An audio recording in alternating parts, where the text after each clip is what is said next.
The DIMP Digital Network presents Idle Game Chat.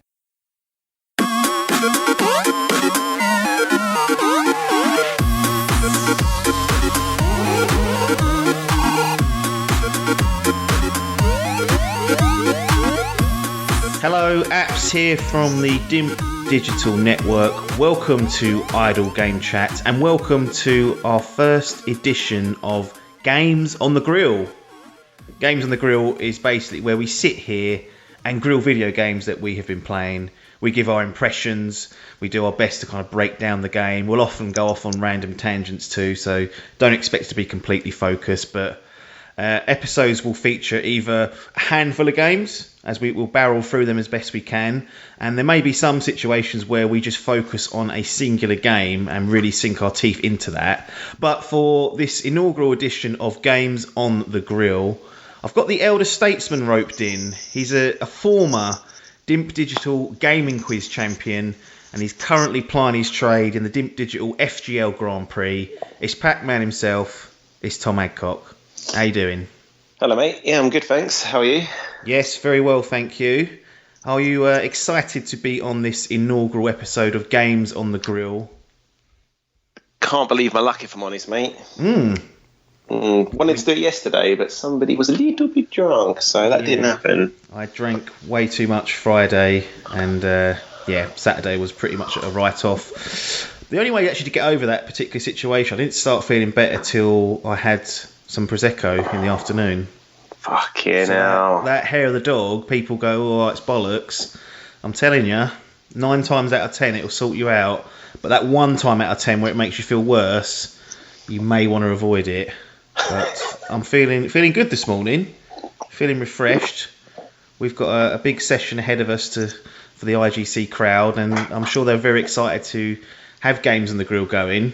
I wanted to just quickly check in with you actually before we started on the games for this session with the Fantasy Gaming League, the Grand Prix that you're taking part in. How you feel personally it's going for you, because now that we've got COVID-19 lockdowns, we've seen a lot of delays. Has it changed the DNA of what your plan originally was? Yeah, I'm not in the individual league. I don't think I'm in good shape really. I went for like a half boil of games that are sort of surefire to come out, but not really big hitters, and then a load of games that might come out, but they've, what we're now in Q2, and there's still like no announcements of any of them. So there's going to have to be some big subs, and I think it's going to take a big fuck of luck to get me anywhere up the top of that league, unfortunately.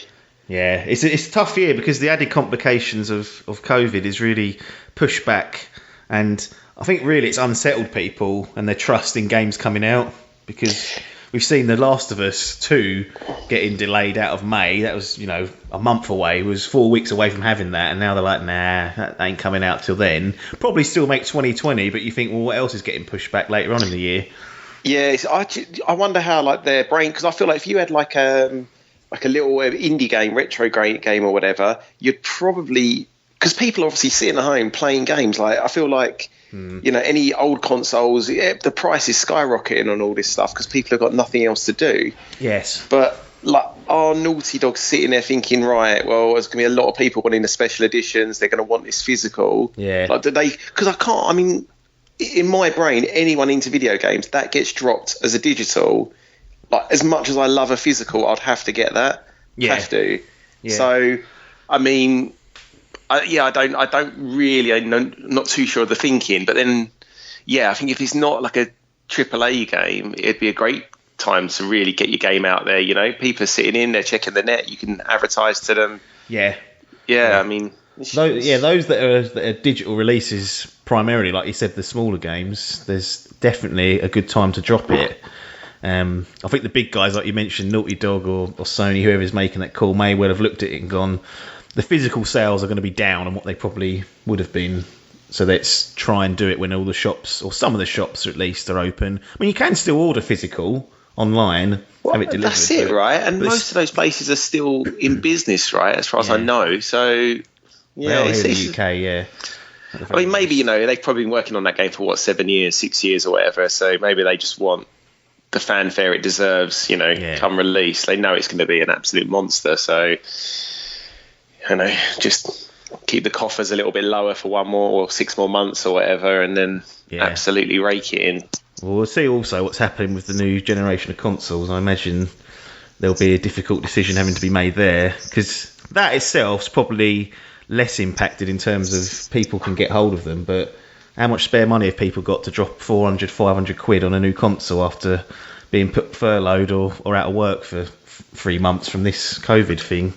Yeah, it's super interesting. I mean, because, for a lot of people, if you keep your job, I mean, furlough, no furlough, if your bills are reasonable, you're probably significantly better off at the moment. But then there's going to be a split down the middle of people who are literally struggling to pay the bills and whatnot. And a new console is going to be the last thing on their mind. Yeah, absolutely. Well, we'll certainly monitor it, and I'm sure at some point when we get some formal announcements on what's going on, we'll have a little chat about it here on IGC. But we're here to grill some video games, and on this session I want to kick things off with a game that the pair of us have both played, and we actually play it together.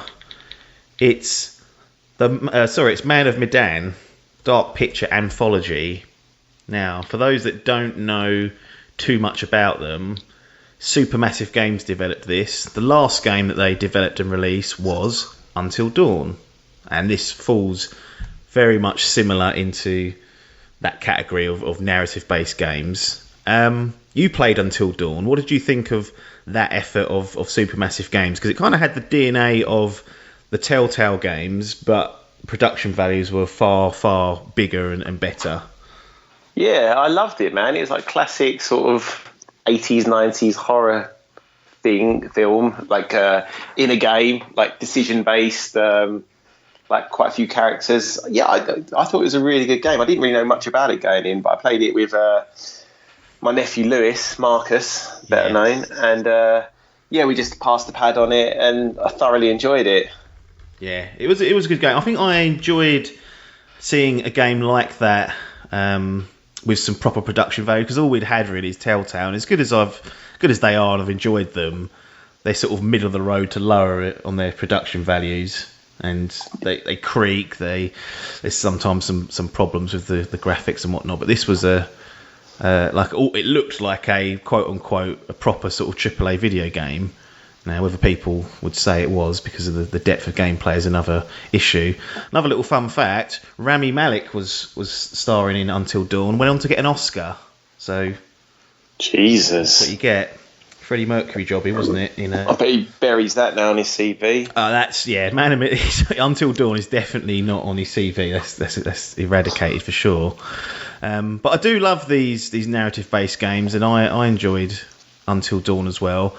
I didn't like the story as much. I remember enjoying the first half or the first sort of act or two of the narrative, and then when things sort of opened up a bit, I was a bit like, that's not really what I was up for. But I do love these sort of games. We've mentioned the Walking Dead series and the Telltale and all that good stuff. Life is Strange is kind of another series that I've enjoyed, and then Detroit Become Human, which released last year as well. And like we said, Man of Medan falls into that category. And it's interesting that you mentioned that you played Until Dawn sitting there passing the pad with Marcus. And that's something that I think Supermassive Games have been looking at. People saying, well, we enjoy this as a little bit of a multiplayer experience, because the big change, or the big addition for Man of Medan, is that there is multiplayer. There are two options. You've got movie night mode and shared story. Movie night mode works as you just described there. You control one character, and then it'll say, right, Tom, you'll go. You pass the pad, and you go back and forth between the different characters. But what we played together was shared story. So me and you logged on one evening. We went into a lobby. We joined up, and it allowed us to play the game at the same time. Basically, we'd control a separate character, often at the same time. Sometimes we'd meet up and have a little conversation, but I thought both of those features were kind of quite interesting. They've looked at the Twitch streaming community, saw how much fun people have in, and thought, right, let's try and implement this. What did you think of the shared story mode and how that actually worked? Yeah, it's pretty smart. Like you don't have much say or no say at all in who you're playing as. Like you'll just start a new chapter, and then you're allocated a character. So you get a mix. You get to play as all the characters across the board, really.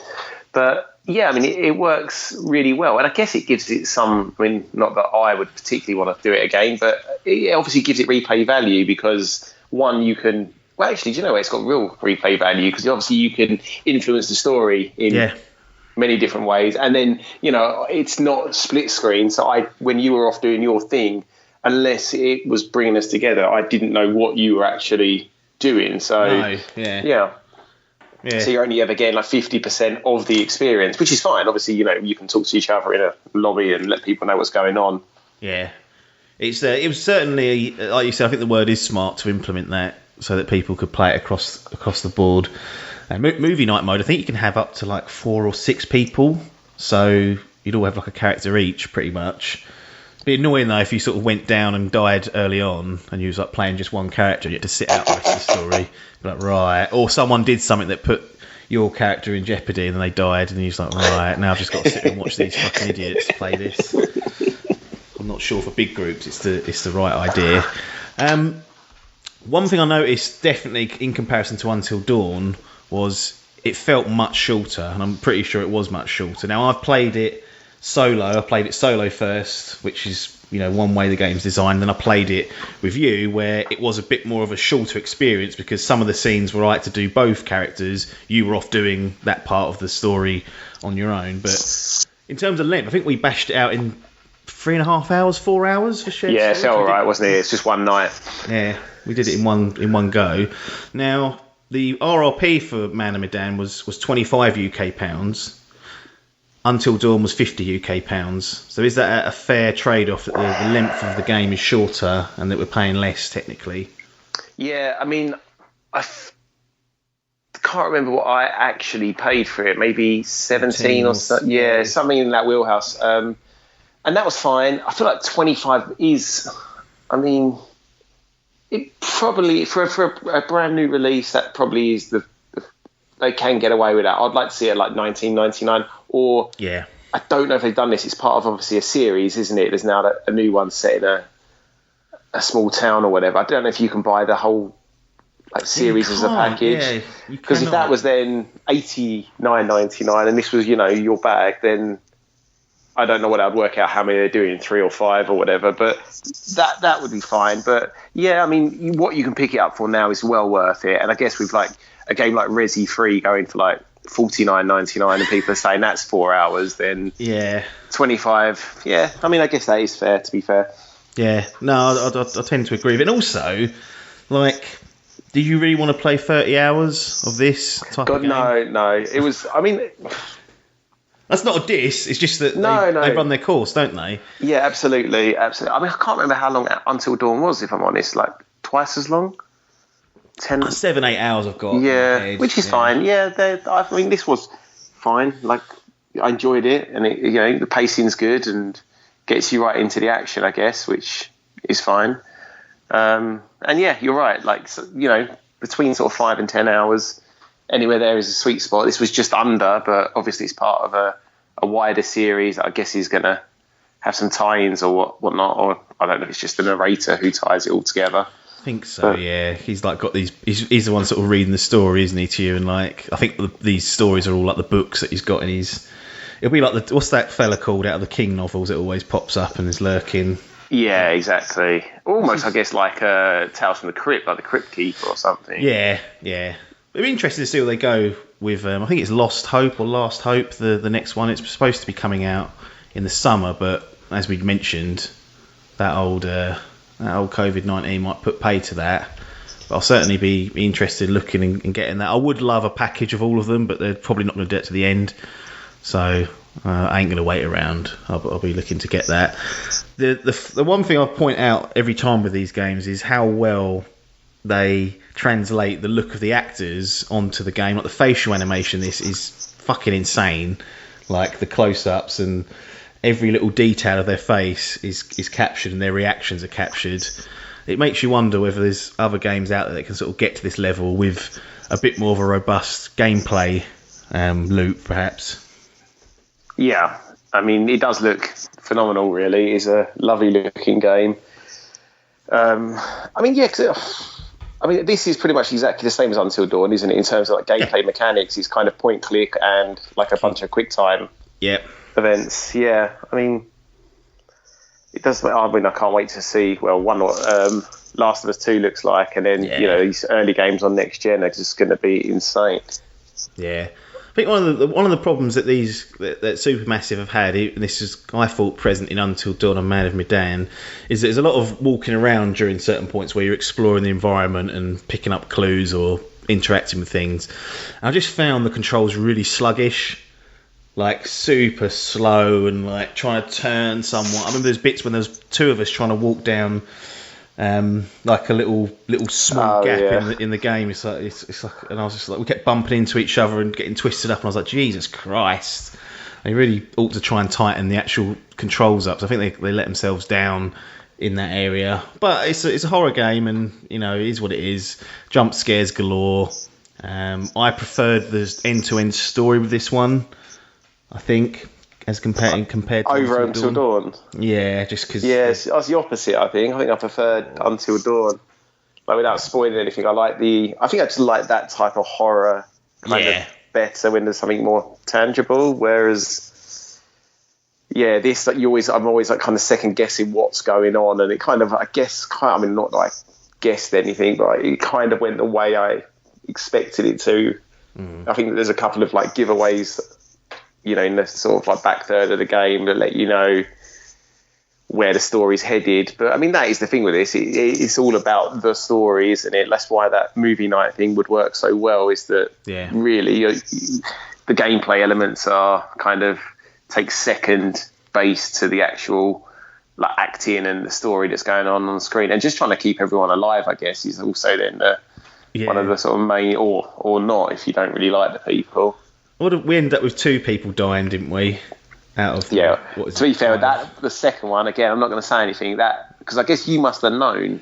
I had an inkling that might happen. Yeah, I thought that was amazing, to be fair. Basically, I did something very early on in the game that seemed really unconsequential, and then it really came back to bite it. I was like, I think it was post-credits, wasn't it? It was like it was real sting in the tail, just... We'd got through it and absolutely got someone KO'd. Yeah, that was a nice little sort of twist on it in the end. Do you know what? It literally was. Like, I would say whatever score I'd give it, I would have gave it an extra point just on top for that. It really got me, that did. It's brilliant. Yeah. Have you got any interest of going back and doing like a solo run to see more of this? Because you probably only got about 60% of what can happen, because I was doing the other 40% or maybe the other sort of whatever percentage it is. We shared bits and pieces, but any interest in running through one evening on a solo run to see what other bits are there for you? No, if I'm honest, but not because I didn't enjoy it, but I think I'd be more inclined to go back with somebody else, like, recommend it to a friend and do exactly what you did and play through. I don't know if I could somehow get the second half of the story that I missed, but that would be, I think it is a fun game to play. Like, I enjoyed Until Dawn in the same way, like with a bunch of people. So, that is my sort of go-to with these. I don't think, personally for me, there's enough replay to do it, see it through solo after doing it as a co-op. But it's so short. Like, if you're sitting around one evening, then I'd absolutely just blast through it if I had someone else to play it with. Yeah, I'd agree with that. I've started writing a letter to Supermassive of improvements they could make. So we've talked about the sluggish controls. We know that the facial animation is excellent, so keep up, sort of thumbs up there.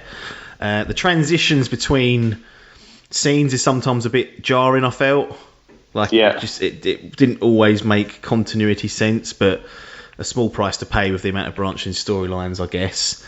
But the next stage, and this is what I want them to look at implementing, is some sort of psyche or mental stability meter within the characters. So depending on their personality, so if someone's quite strong, robust, sort of mentally headstrong, they're a bit more resistant to this than someone who's maybe a little bit more on the lower end of the scale. But the decisions that you make can improve or decrease their mental state. The higher mental state they have, so the more clear-headed they are, you get more time for your QTEs, more combat options, and perhaps some bonus dialogue options as well that can sort of avoid a bad situation. on the lower end of the scale. The QTEs are harder. You maybe reduce the amount of time you get in combat encounters, and maybe even get a few cool little dialogue options for someone who's sort of having a breakdown due to the circumstances. Shall I put that in the open letter or not? Yeah, man, get it in. Anything else that adds a bit more sort of gameplay to it, that is kind of a cool... I mean, the only thing is, though, mate, those quick ones, they're going to really get picked off then with that sort of... I'm shit at those quick time events, mate. I'm struggling as it is and panicking and sweating like grease monkeys, and got me fucking with someone with a fragile mind, giving me about 3 seconds. They're not going to last. But then the sense of accomplishment of getting them improved from the bottom of the barrel to like the headstrong, and then watching someone who was all cocky to start with decline would be something interesting to watch. But yeah, it would make it hard for people because you do a few bad decisions and you could end up in a right torrid state with them. They just keep going down and down and down, and then eventually are killed. But that'd be quite fun. Yeah, man, I like it. Are you looking forward to Little Hope? As I said, 2020 is the release date, summer. We might not get it in the summer. It might come in the autumn or winter or maybe next year. But has Man of Medan done enough to get you sort of sniffing around Little Hope when that comes out?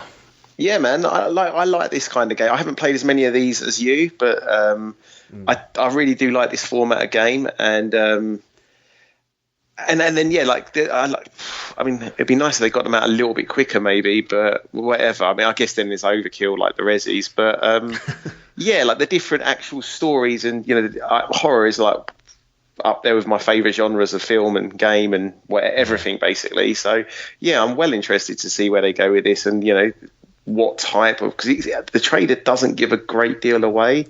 No. So like I said, to be honest, for me, I thought the Until Dawn sort of horror like story and things was more up my street. So if they lean in that way again and everything else is roughly the same, that's fine with me. I guess that's interesting, if there will be any gameplay adjustments, or it will literally be cut and paste everything and then just a new story and skin on everything with new actors. But I guess we'll see. Yeah, I can see it being more of a cut and paste jobby, but you never know. Maybe they do look at what they can improve from one iteration to the other and add things. But you'd think because they're part of one collection, they'll keep them relatively similar. I wonder if they're all. You'd think story wise they probably would have fleshed those out before they'd done much else, and then they're obviously running off the same engine. Maybe they've got. I don't know if the same team is doing them all, or if they've got people working similar time. I don't know how they're doing it, but yeah, I mean, that would be my guess as well. But then if they're engaged with the community and people are saying, they get that app's letter through and they're like, right, Douglas, get on this, get those mindscapes in. But yeah, I mean, even if it is just a cut and paste job, I'm on board. Yeah, I'd like to see where they go with this, and whether there's like an underlying tie to the whole collection as well. But we'll see. A decent game for sure. What would you score it if you were in the scoring business? If you given you sort of a 0.5 decimal to work off as well, if you want to go middle of the road on a number? Probably give it a solid 7, maybe. Do you know what? 7.5 for that little twist at the end. That was sweet as. I really did like that. I mean, I said I'd give it a point, but I've now backtracked half a point. But yeah, I mean, it's really fun. Like, you can pick it up for, like, I don't know, between £12 and £17 probably now. Well worth that. Play it with a friend. Like, I mean, Christ, it's the price of a posh cinema ticket, and it's I mean, I've seen much worse films basically. So yeah, I thought it was really decent. Yeah, I'd go the same, 7.5, I think. Which is a decent enough score, and something that if you're interested in these narrative type games, just play it, just get it. It's a no-brainer really. Moving on, I've got a little game, or a little couple coming up, I guess, for this particular episode. A Plague Tale: Innocence. Got this as a Christmas present. You got any idea what this is? Literally, mate, not a clue. I'm just looking at the box art now. Online, Steam. I mean, is it a PC game? Is it on console? It's on everywhere apart from Switch, I believe. So it's a cross Switch platform. Missing out again, always. Well, they always come like a year later, don't they? They're like, oh, here's this game that came out 18 months ago and it's full price again. You're like, it's watered down, full price plus a tenner, watered down experience and shit controls. There you go, have that. Thank you. No, mate, I actually know nothing about it. So go on, give me an overview. So I'll do the rundown of this. This is another. It's not a narrative focused game, but it has quite a lot of story in it, which is quite interesting. So it's set in France in like 1348, sort of Dostoevsky style date there. We've got the evil like Brexit English who are roaring around invading. It's the Hundreds War, so that's what's the sort of time period we're looking at. And you control this girl. I think she's about maybe 15 or something. Like she seems like a sort of a mid-teen type girl called Amicia, and she's a young girl of noble descent. So she's by no means a pauper. She's got a very good life in comparison to a lot of the lower class scum that's sort of living in the bins in the surrounding areas. And she's got a younger brother called Hugo. He's been pretty ill since birth, so he's one of those sort of sickly kids that you find in these stories that's born and he's like, oh, I'm not very well. And he's kind of been quarantined whilst the mother's working on some sort of cure for what it is. And you're not revealed as to what's really gone on with him. Amicia doesn't really get to see him that often either because he's in quarantine. Dad called Robert, so that's the little family they've got. They're rich bastards, though. Anyway, it all goes to shit when the Inquisition rock up at the estate searching for Hugo. So they start slaughtering all the maids and the people that are on the premises. They're after this little kid. And because of this chaos, you're kind of forced to go on the run with Hugo and look after him. Primary goal is to avoid capture from these bastards, but also try and find a cure for this little shit because he's still very ill. So during the game, you've kind of got bloodthirsty guards on your tail that you've got to work out how to get around and stealth through. But I guess the unique thing that they've put into the game is there's hordes of rats that are also started to infest certain areas of the world. So they've got the bubonic plague. So they're obviously not. You don't want to go near those. And if you are surrounded by the rats and you don't have light like fire, you haven't got any torches back then, they will basically devour you and kill you. So that's kind of how you've got to avoid those guys. But that's the setup of the game. It is a stealth-based game where you have sort of third person, you've got Hugo with you, and the main kind of mechanic in the game is that you've got this sling that she carries around, and you can use the sling to like distract guards in certain areas or to knock down items to create like a fire so that the rats can't get to that certain area because there's light there. And yeah, it's a case of working through the game. There's a few twists and turns in there. It's a pretty basic game when you drill it down. You do have some combat moments, but it's an interesting game because it's quite heavily focused on the narrative between these two. And because she's not really got to know Hugo because he's been locked away ill, it's kind of the blossoming of their relationship as well. And you obviously know that Hugo's got something in him because you've got guards coming up your ass trying to kill you. Right, so hang on. So is this like mainly... I've just had a quick look at the gameplay. Is it kind of puzzle-based where you're trying to clear a path using this sling and fire to get Hugo through and he's a bit of a hindrance? Or is it more like story-heavy and Man of Medan again where they're not really puzzles, it's just pretty straightforward? No, it's more puzzle. It's more gameplay focused. Right, okay. There's no choices or narrative decisions. It's all about how you can get from point A to point B without getting caught, essentially. And there's, like you mentioned there, each level or each area is kind of set up with very specific things that you'll have to do and time in order to get through without getting killed. And Hugo, when you have him with you, he kind of slows you down when you hold him because he can't walk as fast. So some bits you kind of have to make a distraction, leave him there, go into like the weeds or the bushes because you can get there just in time, and then do another distraction and call him over so the guards don't see him, because it's not like The Last of Us where no one can see Ellie. Right. They can see Hugo and he can cost you, but he will never go out of your sight unless you kind of tell him to do it, so you are in full control of him. Perfect. Right, so you've got so many commands you can do, like wait, come here, and all the normal stuff. That's it, yeah. Can just send him out to his death, which, is a bit cruel, but that's an option there for him. Well, he sounds like he's a fucking hindrance in that world, if I'm honest, mate. Hey, he might hold the key to the cure of all this, you don't know. Well... anything. I can't even remember now if he does or not, but... How long is it? Is it a big game? It's about... I think it's about 8 to 10 hours, I think. I didn't spend too long on it. I didn't go back or replay anything because there's a lot of like collectibles and things like that you can get. But it was a decent length. I mean, to be honest, that is my absolute sweet spot now. Sort of that 7 to 12 hour game is perfect. Yeah, it's probably more. I would say actually it's probably more 10 to 12, sort of dozen hours capping it out. But it depends how quick you play it, obviously. But I'd say you get about 10 hours out of it. It sounds like the sort of game where you kind of have to be a bit methodical and whatnot, though. Yeah, a lot of trial and error. Yeah, those stealth games, can't be rushing through them. Do struggle with those.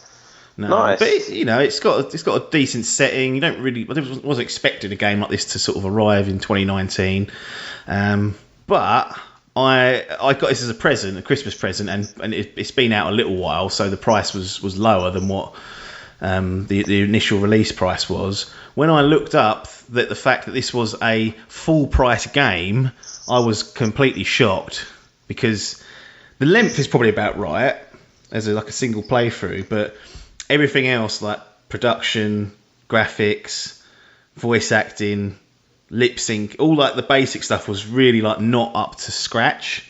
And if it was a £25 game, you'd have gone, yeah, that makes sense. But anyone that sat there and paid £45 UK for this might be a little bit taken aback as to how they've passed it through as a full price game. In all honesty, I just assumed it was one of those like budget games, like 30 quid ish for some reason, and then when I looked I was like, oh no, it wasn't. So hang on, who made this, and have they made anything else that I would know? Have they made anything else you would know? I don't think they have actually. I'm just trying to think exactly.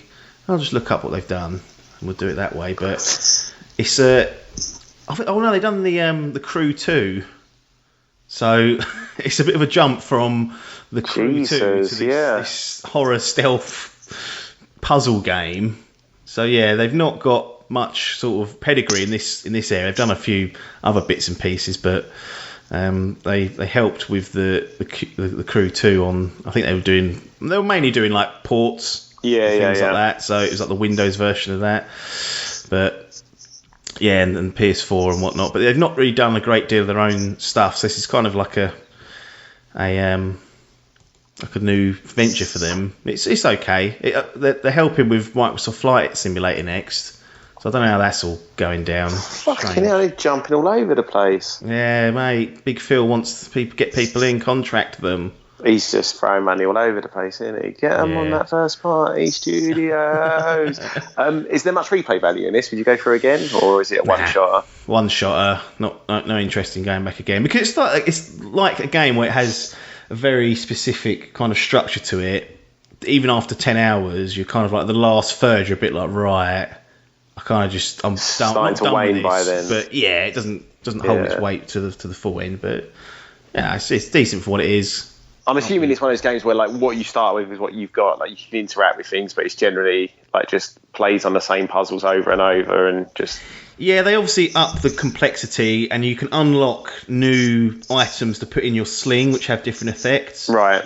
So you can cause distractions, or you can maybe there's a guard walking around with like a torch or a lamp, and you'll unlock a new sling item that can smash his lamp, and then the rats get him. Right. Him. So you can do that, and it wants you to kind of mix it all together and try different things. And there's normally like a couple of ways you can do certain things if you're lucky, but there are some bits where it's like, no, you have to do this specific puzzle in this specific order using these specific items, and then you'll get through it. Otherwise, you won't have a chance in hell. These fucking rats sound like something out of Stephen King. They're quite cool, actually. Like they're quite cool how they look, how they come swarming at you, and as long as you've got a torch, you're fine. But it's quite cool just to knock a light out from like a guard and watch them just come up and absolutely slaughter him. Jesus. They walk over where the body is, and it's just like completely stripped of any sort of flesh. So they're definitely the highlight of the game. Fucking hell. All right. Anything else to go over, or do you want to give it a score? Yeah, no, I think that's about it for A Plague Tale: Innocence. I'm going to give it. It's tough.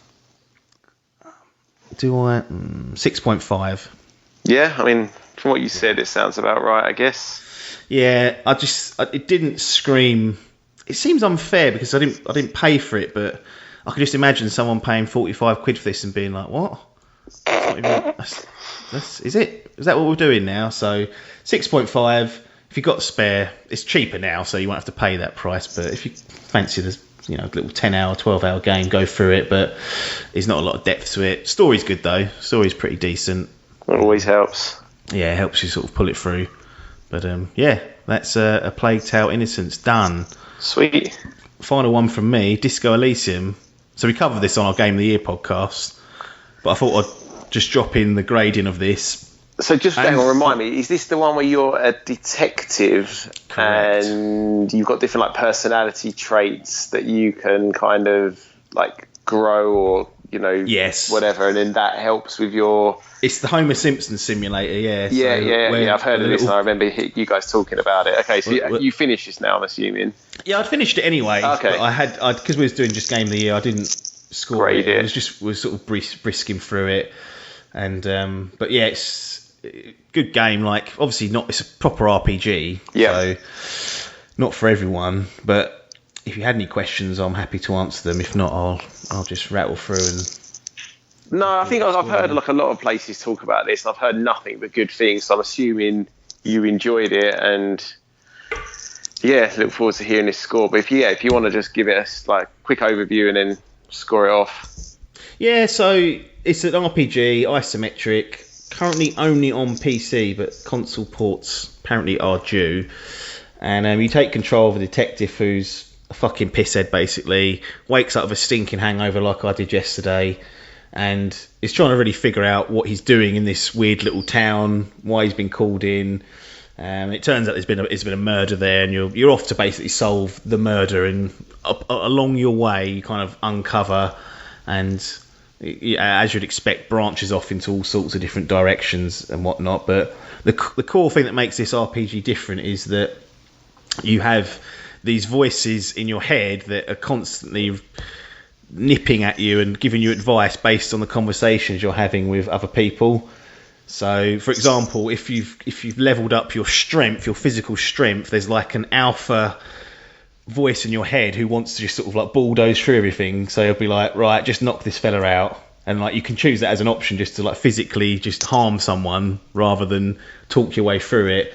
And it sounds really complex. It sounds like it can get a bit messy, but it's not. The only thing is, like I mentioned on the Game of the Year podcast, is that there's just so much reading in this, tons and tons and tons of reading. So if you're not up for reading things, absolutely not a game for you. But an interesting RPG, and storytelling's really good.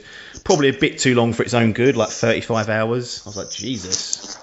Oh, really? Jesus. Yeah, this is a long one, but it's good. It's certainly earns the accolades that it's received in the last year. And yeah, I would, if you're interested in RPGs, recommend giving this a whirl. I think you'll be pleasantly surprised. But again, if you don't like proper RPGs, old school RPGs, you're probably not going to change your mind with Disco Elysium, to be honest. So I don't know if you have much interest in those, but I don't think it's going to be changing your mind if you sat down and played it. Yeah, I get ya. All right, well, go on, score me. Torn. Gonna give it a 9. Jesus. Sweet. Hey, Game of the Year nominee. Yeah, clearly. Wow. Yeah. I was torn between that and an 8.5, but I just thought it does quite a lot of unique things and kept me engaged for 80% of the 30 hours, which is pretty good considering how much reading's in there. Yeah.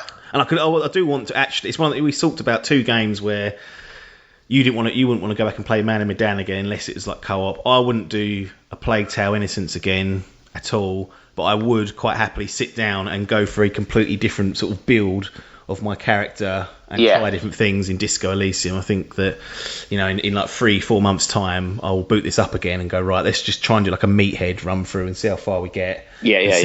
See other ways that we can solve the situations we find ourselves in. But yeah, it is a good game and worthy of all the accolades that it got in 2019. But that's it for this first edition of Games on the Grill.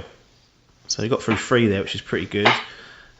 Expect this to be back in the near future with another batch of games, or perhaps a single game with a single focus, getting really deep into it. But nothing more for us to say apart from thanks for your time and ta-da.